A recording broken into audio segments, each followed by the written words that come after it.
Ang bagong intern, unang araw ng trabaho, ganyan ang tapang sa boss. Magandang araw po. Ganyan pa ang tapang niya sa mga senior sa team. Ano ba yan?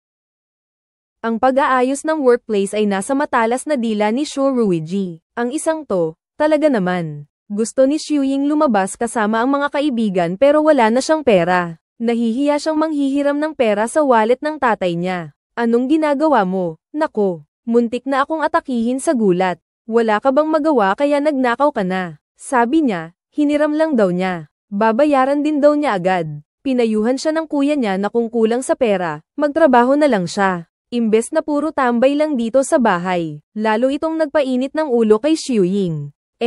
Nakikinabang ka pa rin sa kumpanyang itinayo ni Papa. At tumawa ng malakas ang kuya at umalis. Kung ang tingin mo'y hindi ka kagandahan, dapat naman ay maganda ang ugali mo. Gusto nga talagang makipagkompetensya ni Xiuying sa kuya niya sa kumpanya. Sino ba naman ang hindi, Papa?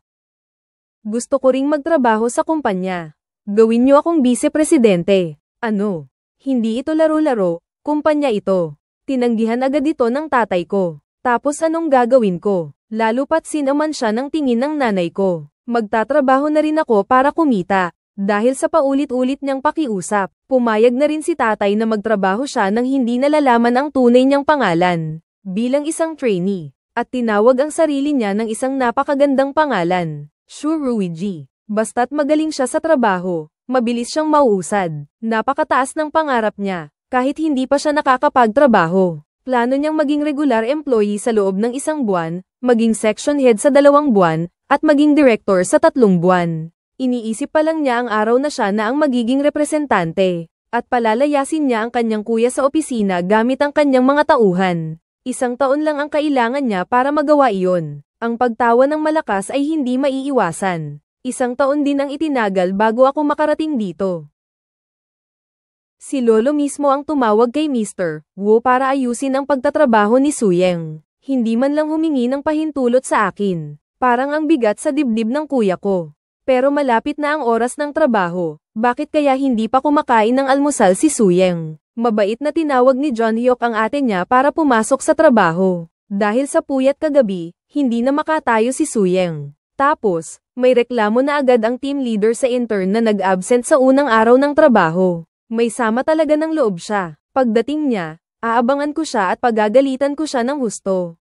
Anong nangyayari? Nakita ang tensyon, dali-daling nag-text si Jun Hyuk sa ate niya, halika na. Sa may pinto, nadatnan ng team leader na nagpupunta sa meeting ang intern. Magagalit na sana siya, pero nakita niya ang mag-ara at presentable nitong pananamit at ang aura nito. Na-shock ang team leader. Gusto sana siyang sawayin ng senior na babae. Pero may pumihil sa kanya. Sana maging maganda ang pakikisama natin sa isa't isa. Sige po, saan po ako uupo? Agad na inasikaso ni Yiken ang upuan ng magandang at maimpluwensyang babae. Isa-isa niyang ipinakilala sa kanya ang mga kasamahan sa team. Si Luko naman, hindi na kailangang ipakilala pa. Ang kuya na dumaan ay nagpakita pa talaga ng kanyang presensya sa ganitong oras. Pinaalalahanan siya ng team leader na iyon ang boss ng kumpanya. Siya ay isang kinatawan nga, kinatawan. Magandang araw po. Agad na nais siyang sawayin ng kuya dahil sa pagiging late niya sa unang araw ng kanyang pag-i-intern. At babantaan sana ang intern. Nasusubaybayan niya ito palagi. Ano ba yan? Ang aga-aga, pinapainit na ang ulo ko. Inanyayahan ng team leader ang mga empleyado na uminom ng kape sa tanghali, habang nag-chase cellphone. Tipid niyang inutos na green tea, kape, 2 asukal. Paano naman yung senior? Dapat daw ay ang intern na itong bumili agad. Kusa namang umawat si Jean at sinabing siya na lang ang bibili. Pero tumayo siya agad at tinanggap ang bilin. Inabot niya ang kamay para humingi ng card sa team leader. Ang ora niya, natakot tuloy ang team leader at dali-daling naglabas ng gamit. Totoong ang wala man lang siyang panahon umupo, agad-agad na nag-utos ng trabaho. Kung sino man ang may kailangan, mag-text na lang sa akin. Nakakainis ang pakikitungo ng senior sa intern. Tinatanong ni Yiken kay Jin Yul kung hindi ba siya gumamit ng po at opo kanina. Hindi. Gumamit siya ng po at opo sa huli, narinig ko. Si Jun Hyuk din, na nagtatago rin ng kanyang tunay na pangalan, ay sinaway ng senior niya. Hindi niya matanggap kaya kailangan niyang ayusin ang workplace. Bastos na tawagin ang pangalan ng nakatatanda at utusan pa. Sa wakas, hindi na nakatiis ang nakatatanda. Talagang, ang batang ito. Ngumiti siya ng bahagya. Tapos, ano? Para sa isang napakasanggit na intern, dapat turuan ng nakatatanda ang nakababata ng mga batas ng kaligtasan sa lipunan. Ang pagkakahila ng buhok ay isang kailangang kasanayan ng mga babae. Kahit anong mang-engganyo ang mga kasamahan ay hindi siya mapigilan. Para sa ganitong klaseng Gen Z na intern, ang leader ay nagsabi na natatakot na siya. Sa bahay, sinabi niya na maayos naman ang trabaho niya ngayon. Hindi naniniwala ang kuya niya. Agad siyang sumalungat. Sinasabi ng mga empleyado na ang kuya niya ay napakamapagpanggap.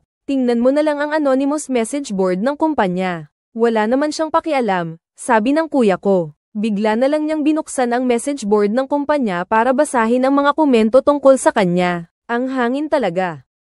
70% ng speech niya puro pagyayabang lang sa sarili. Pero sa totoo lang, wala naman talaga siyang pakialam. Basta anonymous naman. Dapat may mga papuri pa rin naman. Parang asukal lang ang tamis, hindi ko mapigil ang mapangiti. Una. Ipinag-utos talaga ng team leader, na ang pag-aasikaso ng tsaa at tubig ay ibigay na kay Shuro Aoji, at ibinigay sa kanya ang passbook ng pantry. Kung ano man ang kulang, pwede niyang bilhin gamit ang pera roon. Pinanggako niyang gagawa siya ng maganda. Nang mga oras na iyon, pinapunta ni John Hay ang ate niya sa conference room para sa orientation ng mga intern. Ang nakita kong nagmi-meeting ay ang kuya ko. Nagreklamo siya. Akala ko kung sino ang Nagel lecture, ang ayaw kong unggoy pala. Ang lakas ng boses ni ate. Si kuya ay nagsasalita sa entablado. Siya naman ay nanggugulo sa baba. Kaya naman iniiwasan ni kuya ang mga titig niya. Tapos nakatulog na naman siya sa baba. Nagkunwaring hindi nakita ng kuya ko. Inikli niya ang oras ng pagtuturo. Seryoso siyang nagreklamo. Paulit-ulit na ipinagyayabang ang sarili. Ang ganda pa naman ng sweldo niya. Nagkunwari na lang na hindi nakinig ang kuya ko. Pero hindi niya alam na malapit na siyang pagtripan.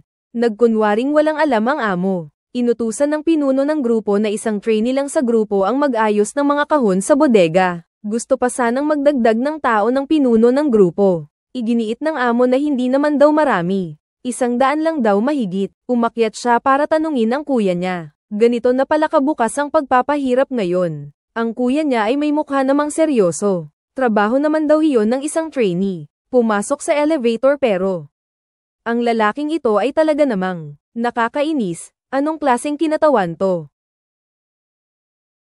Ang mas ikinagulat pa ng team leader ay ang intern na ito ay ginamit ang isang taong budget ng pantry para bumili ng mamahaling coffee machine. Biglang tumaas ang presyon ng dugo ng team leader. Hindi pa siya nakakapagtrabaho ng gawaing pisikal. Kinagat ko ang labi at umiyak habang binubuhat ang mahigit 100 kahon sa bodega. Naputol lang ang kuko ko na kakagawa pa lang. Kailangang mag-file ako ng claim para sa work-related injury. Dahil sa pagbubuhat ng mga kahon, hindi man lang ako nakakain ng tanghalian. Puno ng sama ng loob sa kuya ko, sumama ako sa team dinner. Plano kong mag-ihaw at busugin ang sarili bago umuwi at ayusin ang kuya ko. Kasabay noon, dadaan pala ang boss para magbigay ng speech. Puno na nga ako ng sama ng loob. Kaso naman, binanggit mismo ng kuya ko ang mga kasalanan niya. Umalis ng maaga sa trabaho. At nakipagtalo sa nakatatanda. Dahil sa gutom. Magtitiis na sana siya. Pero pinapunta siya ng kuya niya sa kumpanya para mag-email. Hindi naman marami. Mga 80 lang. At pinilit siyang ubusin ang kinakain niyang karne bago umalis. Ang papa ko. Kaya mo pang tiisin. Si Xiuying hindi na. Ang nag-aalab na galit ay nagtulak sa kanya na sumugod mula sa hapagkainan. At sinunggaban ang kanyang kuya. Sabay hila sa pisngi nito. Subukan mo pang sumagot sa akin. Hindi pa rin siya nakontento at kinagat pa ang tenga ng kanyang kuya at hinayla. Sinanay ko ang ganitong uri ng tauhan. Nag-alala ang team leader na mawawalan siya ng trabaho kaya't muntik nang himatayin. Kahit na natanggap niya ang nararapat na parusa mula sa kanyang ina. Tinitingnan ang kanyang kagat. Nag-aalala talaga ang kuya ko sa impeksyon, kailangan na niyang magpabakuna sa rabies. Mula noon, ang maalamat na kwento ni Shoruiji sa pagsasaayos ng kanyang trabaho ay kumalat sa mga intern sa kumpanya. At nagpatuloy din siya sa pakikipaglaban sa kanyang kuya sa bahay. Hula ko, gusto mo ring maghari sa opisina tulad niya.